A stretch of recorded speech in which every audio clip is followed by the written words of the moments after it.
Welcome to Storyline English Motivation. Some stories inspire us, some change history, and some force us to question how power, money, and influence can shape the world in ways that remain hidden for years. Today's documentary explores the life of Jeffrey Epstein, a man who moved through elite social circles, accumulated extraordinary wealth despite an unusually secretive financial career, and was ultimately convicted of serious crimes involving the sexual abuse of minors. This story follows verified events drawn from court records, investigative reporting, and publicly documented facts. Where questions remain unanswered, we will distinguish them from established evidence. This is not a story about conspiracy theories. It is a story about victims, accountability, investigative journalism, and the importance of separating fact from speculation. Now let's begin. Jeffrey Epstein was born on January 20, 1953 in Brooklyn, New York. He grew up in a working-class neighborhood where few could have predicted that he would one day become associated with billionaires, royalty, celebrities, politicians, and leading business figures. As a young man, Epstein displayed academic ability but followed an unconventional path. He attended college but did not complete a degree. Despite that, he secured a teaching job at a prestigious private school in New York. His ability to present himself as intelligent, confident, and capable often opened doors that would normally have required stronger formal credentials. Before long, he left teaching and entered the financial world. Working at an investment bank, Epstein quickly built relationships with wealthy clients. Former colleagues described him as someone who understood how to speak to influential people and earn their confidence. He developed a reputation for discretion, and that quality became central to his public image. Eventually, he left traditional finance and claimed to manage money for an exclusive group of exceptionally wealthy individuals. However, many aspects of his business remained unusually opaque. Journalists and investigators later noted that there was remarkably little public information explaining exactly how he accumulated such enormous wealth. By the late 1980s and 1990s, Epstein owned luxurious properties in New York, Florida, New Mexico, Paris, and a private island in the Caribbean. His lifestyle reflected extraordinary financial resources. His Manhattan townhouse was one of the largest private residences in the city. Guests described expensive artwork, rare decorations, and rooms filled with unusual collectibles. These displays projected power and exclusivity. Epstein also cultivated friendships with influential people from many fields. Business executives, academics, politicians, entertainers, and other prominent figures attended dinners or social events where he was present. Public photographs from the period show him interacting with well-known individuals. It is important to distinguish between social association and criminal involvement. Court records and investigations do not establish that everyone who met or was photographed with Epstein participated in or knew about his crimes.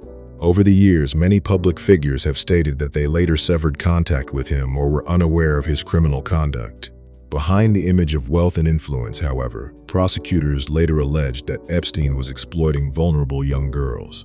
According to later court filings, investigators concluded that he and others working for him recruited teenage girls by offering money in exchange for massages. Authorities alleged that these encounters frequently became sexual abuse. Some victims later testified that they had been encouraged to recruit additional girls, creating a cycle that expanded the abuse. Many victims came from financially difficult backgrounds. Some were struggling at home, while others were searching for work or stability. Prosecutors argued that Epstein targeted vulnerable teenagers because he believed they would be less likely to report what had happened. For years, many allegations did not receive widespread public attention. Individual complaints surfaced, but no major national investigation fully exposed the pattern. Everything began to change in the early 2000s.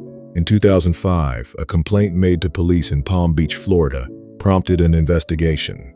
Detectives interviewed multiple young women, and as they gathered testimony, they believed they were uncovering evidence of a much broader pattern rather than isolated incidents.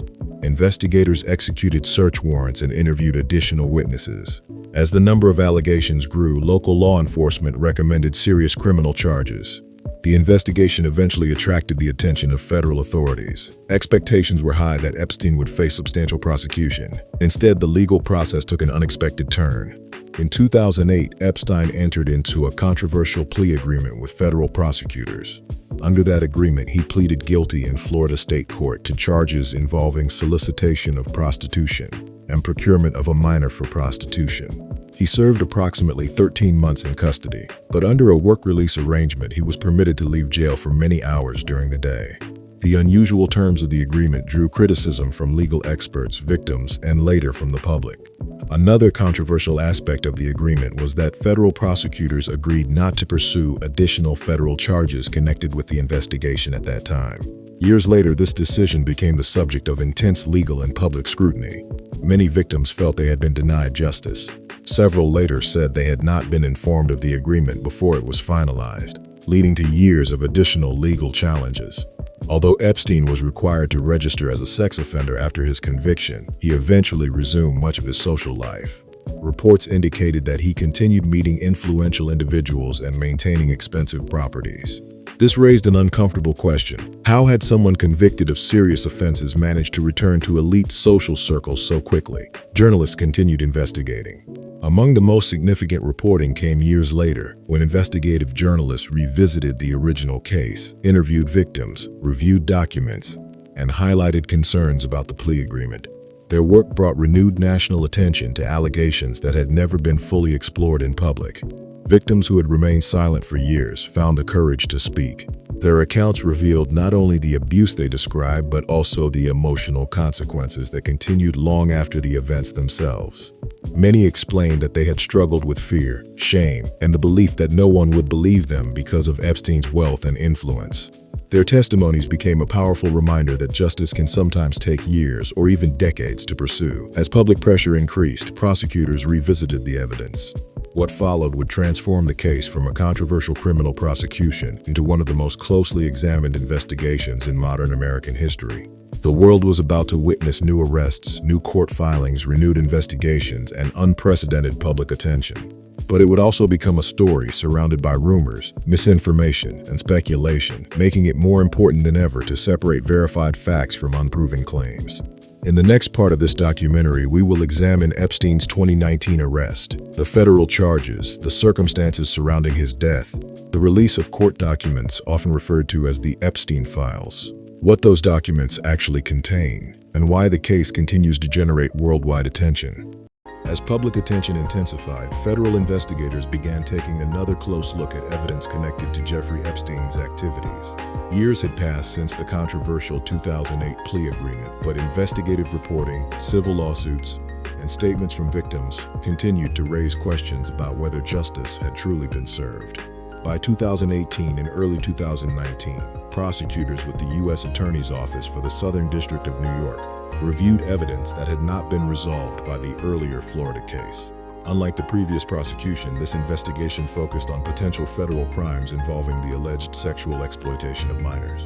On July 6, 2019, Epstein was arrested at an airport in New Jersey after returning to the United States. Federal prosecutors charged him with sex trafficking of minors and conspiracy to commit sex trafficking.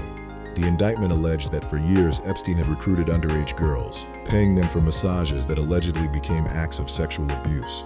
Prosecutors also alleged that some victims had been encouraged to recruit additional girls. The arrest immediately attracted worldwide media attention.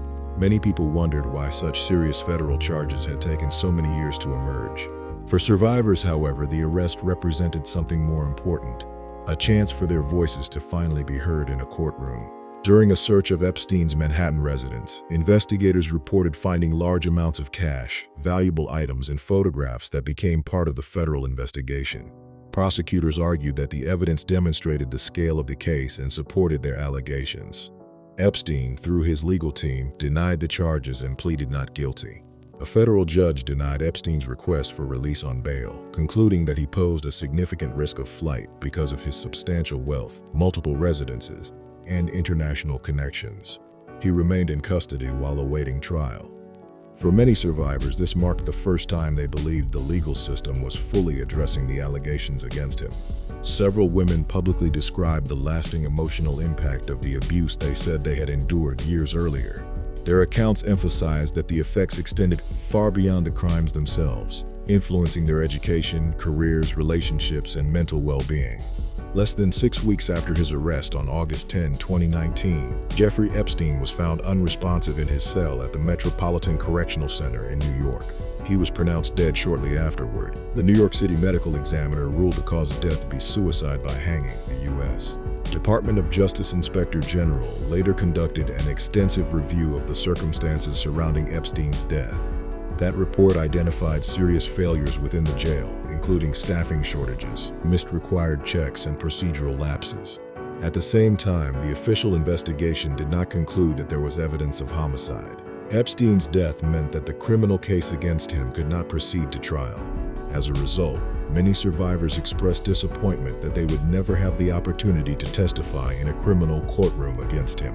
Even though the criminal prosecution ended, civil litigation and investigations involving associates, financial matters, and institutional responses continued. Courts handled lawsuits brought by survivors seeking accountability and compensation, while journalists continued examining how Epstein had maintained influence for so many years despite earlier allegations and his 2008 conviction. One topic that generated enormous public interest was the release of court documents often referred to in the media as the Epstein files. It is important to understand what this term actually means. Rather than a single secret list, the documents consist of records from multiple court proceedings, depositions, filings, and exhibits that became public over time through judicial processes. These documents include names of many individuals. However, the appearance of a person's name in a court filing does not by itself establish that they committed a crime or even that they were accused of wrongdoing. People may be mentioned for many reasons, including as witnesses, employees, investigators, acquaintances, or because they appeared in communications relevant to a legal proceeding. This distinction is essential. Courts, prosecutors, and responsible journalists have consistently emphasized that documents should be read in their full legal context rather than interpreted as proof of guilt. The Epstein case also prompted broader discussions about how powerful individuals can sometimes avoid accountability, how victims of abuse are treated by the justice system, and the role of investigative journalism in bringing hidden misconduct to light. It highlighted the importance of listening carefully to survivors while also respecting the legal principle that allegations against any identifiable individual require evidence and due process. As more records became public, media organizations, researchers, and legal experts continued reviewing them to better understand the scope of Epstein's activities and the institutional failures that allowed his crimes to continue for years. Yet many questions remain the subject of ongoing public debate, and not every question has a definitive answer. Responsible reporting, therefore, distinguishes between verified facts, allegations presented in court, and speculation that lacks supporting evidence. In the final part of this documentary, we will examine the lasting impact of the case on survivors, legal reforms, public accountability, and the lessons the world continues to draw from one of the most significant criminal investigations of recent decades.